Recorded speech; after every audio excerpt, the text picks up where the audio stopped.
Hello, I'm Paul Jessup, horror author extraordinaire, and I'm going to be reading from my novel Glass House. It's a cosmic horror haunted house novel that's coming out from Underland Books October 3rd, 2023. So by the time you read this, it'll all be available for purchase. You can go to glasshouse.pauljessup.com and there will be a link there for you to grab it directly from the publisher. Buy from the publisher or pre-order, both are good. You will get a copy of both the print book and the ebook. It'll be available in the normal bookstores, but you'll only probably get the print book at those or the ebook. Depends on which way you want to go. But if you get it from the publisher direct, you buy both at the same time for the same price. So it's a good deal. So I'm going to start reading now. Probably do the first 2, maybe 3 chapters of Glass House, depending. The chapters are fairly short. So here we go. The real estate agent said, "These are good bones," and Dana just had to agree. So strong, so beautiful, so rigid beneath the skin.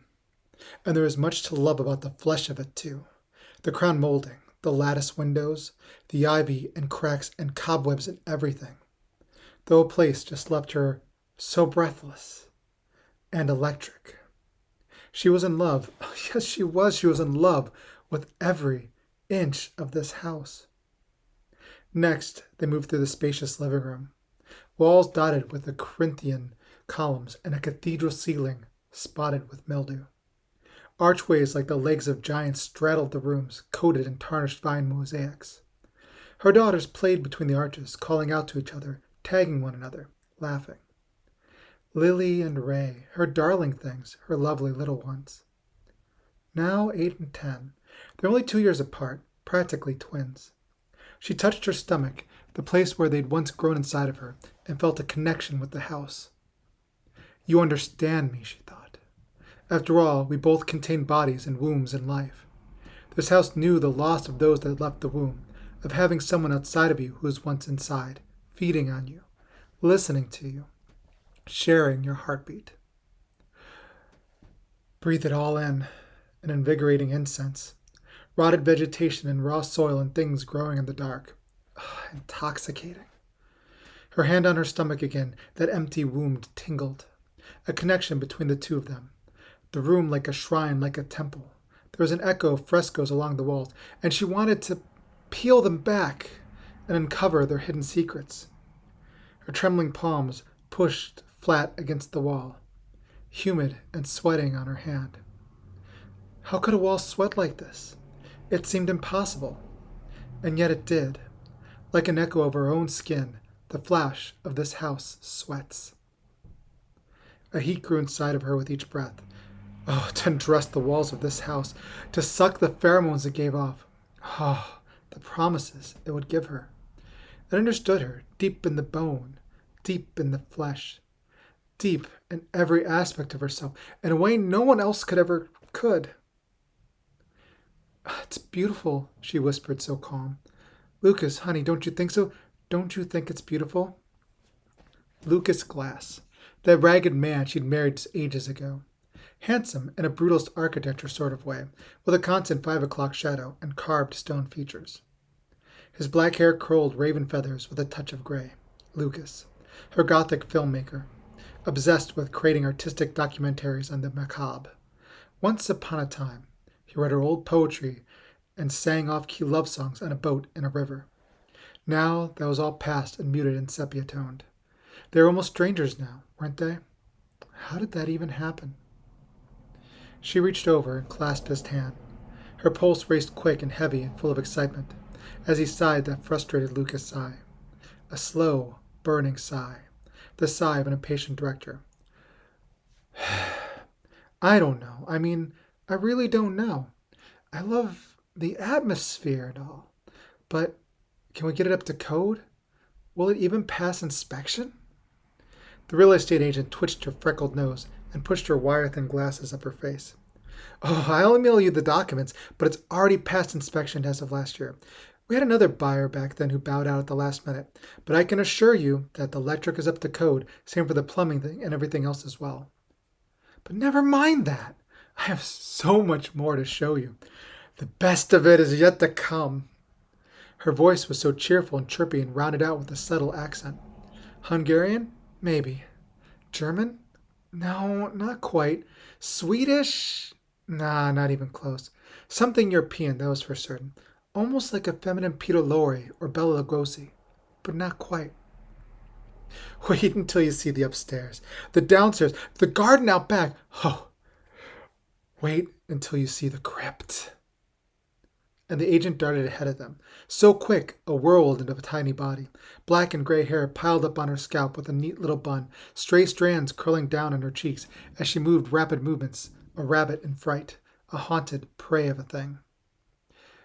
What do you have to be scared of, Agent Rabbit? What haunts you in the dark hollows of our beautiful house? Oh, did Dana just think it? Did she call it our house already? Lucas hadn't even had a chance to say yes, and yet she knew that it was true. A thrill and a scream of joy inside. Our beautiful, new house. Chapter 2. Dana's hand grasped the banister, her fingers a rude circle of skin against thick wood. She felt it breathe against her palm, sweaty and subtly flexing against her flesh. It was a living thing, this house. The railing was like a lover's spine, arching against her hand. She wanted to kiss it, to lick it, to feel it grow against her lips.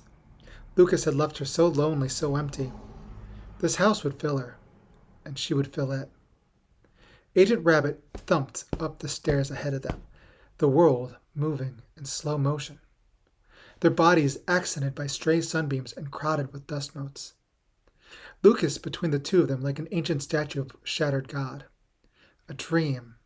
A dream. Everything moved like a dream. Shadows pierced by the knife of sunlight, cutting through the fog of dust and dirt. Hard to breathe, breathless, constricted by the weight of the air, she felt dizzy, touched her forehead, wiped away the sweat. Her two little girls right behind her dancing barefoot on the floorboards.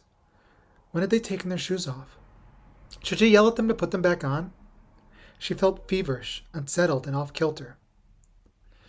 Oh, did this house ache like she ached?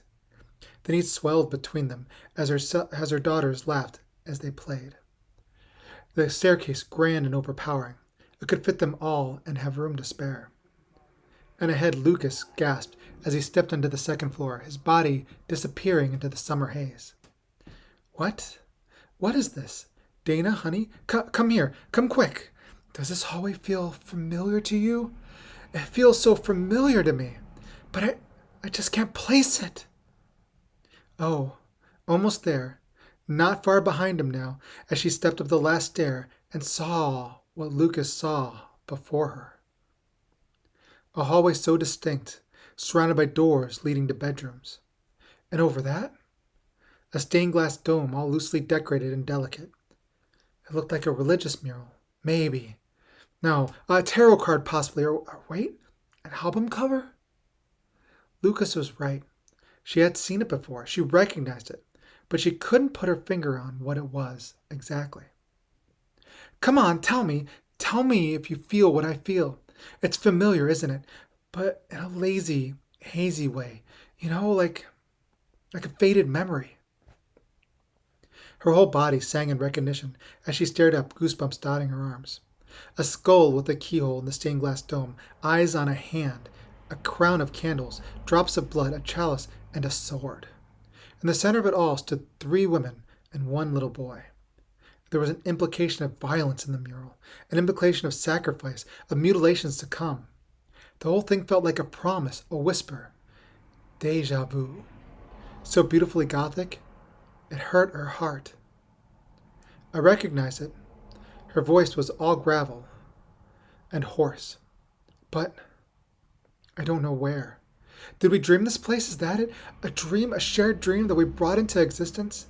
I feel like it's an album cover. Yeah, that makes sense, an album cover. Like an old record, like a vinyl record. Why do I know this? Lucas shook his head. No more like some lost childhood memory, rediscovered later in life. And she touched the walls, feeling every bit of it.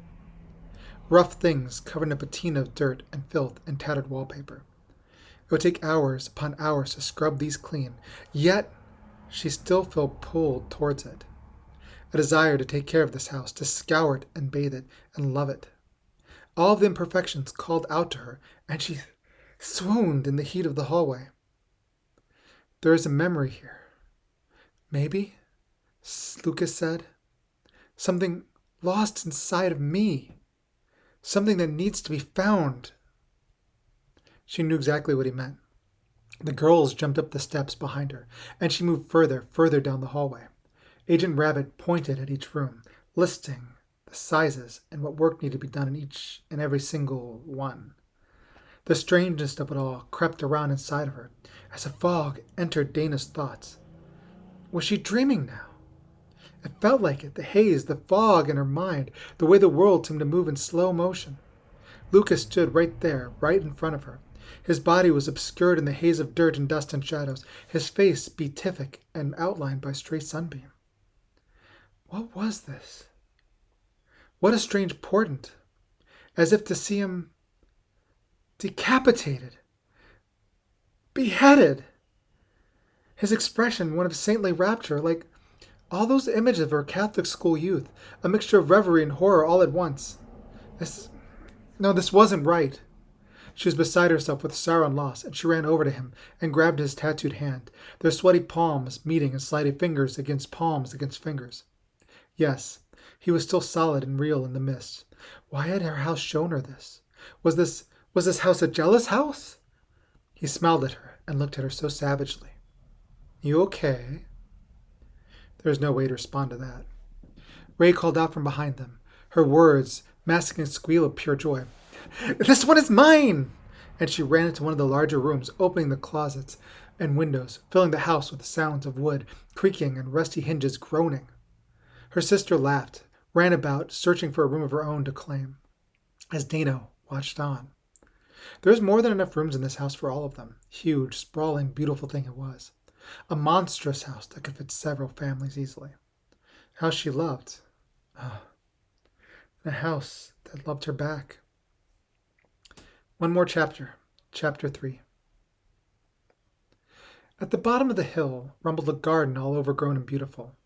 It contained massive weeds as tall as Lucas, blowing lazily in the strong summer wind. She touched one, and it felt all velvety. Leaf like human skin, buds like human faces, the path now overgrown and dappled with cracked stones. Grasshoppers leapt about, hunting, as birds watched with hungry eyes from the tree branches. Gnarled things, protective things, those trees. Don't go beyond this point. Do not travel deeper into the place beyond the house. You do not want to know what lives behind the pines. It feeds on light. She gripped Lucas's hands tighter. He turned to her, some nervous smile. All right. It was a half whisper, barely audible to the rest, and she nodded. Yes, she was all right. Oh, so very all right. Her pulse faster now, faster. What had probably bred his fear was something else, something far more powerful than fear. It rose all hot inside of her and threatened to erupt. This place, I can't explain how it's affecting me. And he smiled that Lucas smile, a smirk, oh so mysterious, always hiding his true feelings. They passed beneath a large weeping willow tree, with branches drooped down and dangling over their heads. Leaves brushed their hair like the hands of lost children, as their spindly boughs rattled like bones. She watched calmly as her daughters played between the branches, picked them up and moved them about. Felt some odd sense of foreboding as they danced with them in a primal, brutal ballet, whomping each other and laughing. The trees shifted around them. The noises it made sounded like a living thing, an ancient thing, a thing that felt pain and laughter and hate. She should stop them before the tree makes things worse and releases some of his pent-up ancient anger. Girls, maybe you could quit playing with the tree, okay? And Lucas shot her his look, his disappointed, burning hate of a look. She pulled her hand back as he tried to grasp it again, missing and frustrated as she kept her hand away. Not now, no, maybe later, but not right after that look. Just let them play with the tree, he said. But she would not feel silly about this. No. And she glared at him, returning his own sour look. Let's say how he likes it, to be belittled by a simple stare. No response? Good. That would show him. To think that maybe somehow they could patch things up so simply. The house might as well be a first step, but it might also be the last step in their marriage. She glanced back over at Lily and Ray, saw that her girls didn't even seem to care. They were kicking rocks now and drawing spirals in the dirt with sticks. She turned again and looked toward the mammoth ancient tree. And what was this? What was this here? A book harshly nailed to the trunk, its spine straight, the cover peeled back like wings. Paper feathers floated downward, coating the roots below them with words. Step forward, Diana. Step forward. Reach out, fingers grasping, and touch the rain-ruined leather binding. It twitched a bit from the wind from her touch, and she pulled that hand back and pulled the quivering fingers to her lips, closed her eyes. Why was this book placed here? A sacrifice. Yes, it felt like a sacrifice. Rapture, rupture, seismic, organic, repetition, eruption. What could it mean? What could this book mean? Ancient Rabbit grew impatient. Her face scowled, her lips tightly pursed in anger. It doesn't matter. You can do whatever you want with it when you own this place. Tear down the Sentinel books. Put up more. Just do whatever you want. Just damn well please. But only if you buy. But before we get to that, and her nose twitched again, and her lip peeled back to reveal her front two teeth. We need to get this place. We need to get this place intimately. Come, we've got one more thing I need to show you both. It is the most important piece of the entire house, and you will simply love it. Just simply love it to pieces, I promise you. Did she just say Sentinel books? Dana needed to ask more, to pry into what she meant by this and get to the bottom of everything. But no, too late. Agent Rabbit was now already running ahead up toward the house, her legs stomping in a rhythm like a March hare against the ground. She should follow. The house called to her, promised such beautiful indiscretions. It was better inside, far away from the tree and the wicked sentience that crept between the branches. And that's the end of that chapter. I hope you enjoyed. Remember, check out glasshouse.pauljessup.com, buy a copy, and read more. Just be careful. You might not want to know the secrets inside of the glass house.